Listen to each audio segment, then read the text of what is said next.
Hi guys, and welcome back here to a new video. And today I'm going to show you the three entity relationship that we have in OutSystems. And sometimes when people are starting building databases in OutSystems or other platforms, sometimes they get confused and don't understand how we should do the relationships and which entity should get the foreign key. So today I'm going to cover that. And for today's video, I'm gonna show you how we can create a one-to-one relationship.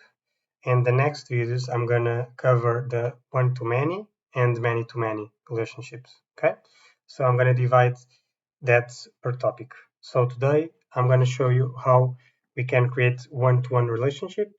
And here I'm gonna use OutSystems, but this is abroad in SQL Server and so on. This is pretty much the same. So let's get into it. Okay, so let's imagine that we have um, an app that has employees. Okay, so let's create an entity named employee. Let me just create name here just to give away the error. And let's imagine that this employee, we just want him to have like employee photo, like a photo, like we have in Microsoft Teams.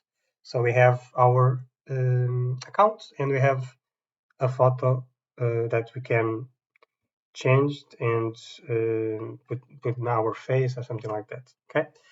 So in order just to make sure that the employee only has one photo and no more than one, the only way that we can do that, so first we need to create that entity.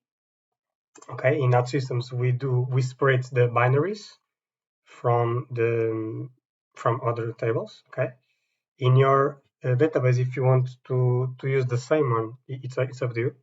But in here, in order to create the one-to-one relationship, that's the main focus here in this video. I'm gonna create here, let's say, employee photo. Okay, and let me just create here the binary. Okay, and now let's just drag and drop these two in here in order to us to see what happens in the when we do the relationship.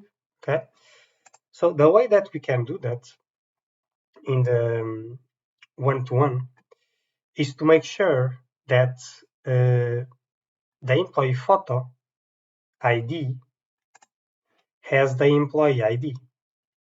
That's the only one. That's the only way that we can do that.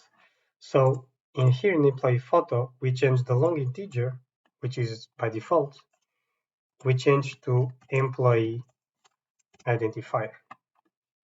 Okay, so why we do this? Because when we creating the binary, let's say I upload a photo and in this table, of course, and I need to have an ID, correct?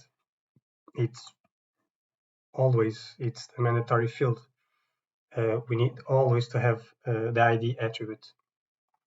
So if I just use a long integer here, so instead of having the employee identifier, if I have a long integer, this way I'm not saying anything to the table. So I'm just saving the picture, but it's not associated to anything.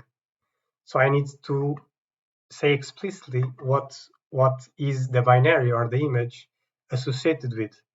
So in this case, it's associated with the employee, and that's how we guarantee that we have one-to-one relationship, and as well we guarantee that that employee only have one photo.